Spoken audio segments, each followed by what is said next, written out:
Bonjour à toutes et à tous et bienvenue dans votre émission d'information tranchante sur Corbeau News Centrafrique. Aujourd'hui, nous vous accueillons depuis le studio DOT pour une discussion qui promet d'être électrique. Je suis Laure Gabazi et je suis ravie d'accueillir à mes côtés notre formidable journaliste Viviane Beltungu pour décortiquer une affaire absolument scandaleuse. Bonjour Laure, le sujet est effectivement brûlant et le dossier s'alourdit de jour en jour. La question que l'on se pose aujourd'hui est directe. Le ministre Arnaud Djoubey Abazen vise-t-il réellement la fin de son propre cousin, l'ancien directeur du Trésor Abakar Mahamat, actuellement détenu à la prison du Camp de Roux? La question est posée avec une gravité qui glace, Viviane. Mais dis-moi, comment en est-on arrivé là? Tu parles d'une incarcération illégale et d'un appareil judiciaire totalement soumis. C'est fort de café. C'est le moins qu'on puisse dire lourd. L'incarcération que nous qualifions d'illégale et odieuse perdure depuis plus d'un an pour Abakar Mahamat. Cela confirme une paralysie totale de notre appareil judiciaire, qui semble entièrement sous la coupe de l'exécutif. Le pire, c'est que cette situation perdure alors même que l'instruction est close depuis longtemps. Le magistrat instructeur a clairement démontré l'inexistence de charges contre l'accusé. Donc, il n'y a aucune preuve, rien pour le retenir, et pourtant, il est toujours derrière les barreaux? C'est absolument insensé. Qu'est-ce qui explique ce maintien en détention si ce n'est une volonté politique? Exactement. L'absence d'éléments à charge ne fait que confirmer la nature purement fabriquée des accusations. On cherche à le lier artificiellement à la procédure contre l'ancien ministre Armel Sayo comme un prétexte. Et devant ce vide abyssal du dossier, c'est le ministre de la Justice, Arnaud Djoubey Abazen lui-même, qui freine personnellement la progression du dossier par une entrave administrative intentionnelle. Une entrave administrative intentionnelle. Et j'entends parler de bruit insistant autour de cette affaire, des murmures d'une somme colossale pour déverrouiller le dossier. C'est ça, Viviane? On parle de 100 millions de francs CFA. C'est de la corruption à ciel ouvert. Viviane?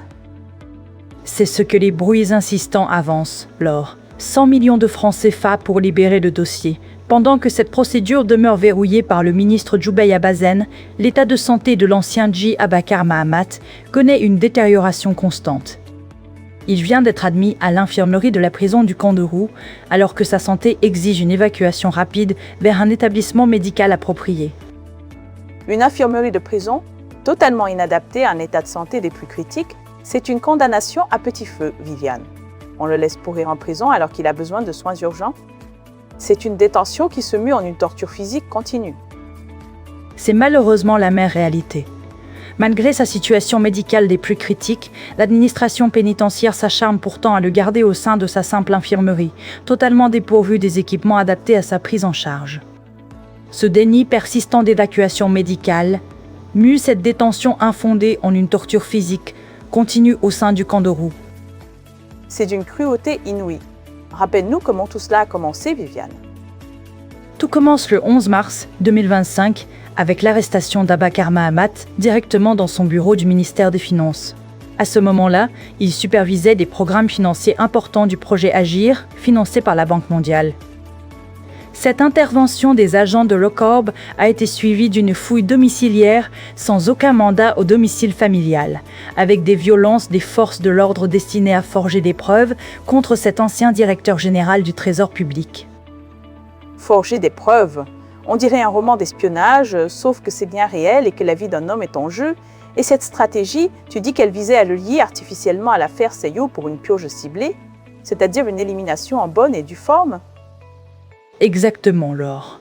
Cette stratégie cherchait à rattacher de façon artificielle ce haut fonctionnaire intègre au dossier de l'ancien ministre Armel Sayo. Une stratégie servant de justification à une épuration ciblée au sein des cadres de l'administration financière. Un destin bien sombre pour Abakar Mahamat qui attend toujours une justice qui tarde à venir. Un récit qui nous laisse pantois, Viviane. Une affaire qui met en lumière les dérives de notre système et la souffrance d'un homme. Merci beaucoup Viviane Beltungu pour ces éclaircissements glaçants. Merci à toi, Laure. Cette chronique nous a été présentée par notre journaliste Gisèle Moloma. Avant de nous quitter, Viviane, rappelle-nous les contacts de Corbeau News Centrafrique. Bien sûr, Laure. Pour toutes vos informations et pour nous joindre, vous pouvez nous contacter via WhatsApp au Fizel 36 75 15 915 15 15 15 15 15 ou par téléphone au Vision 36 62 636 71 636 636 73 15 15 737. Merci de votre fidélité et à bientôt. À très vite sur Corbeau News Centrafrique.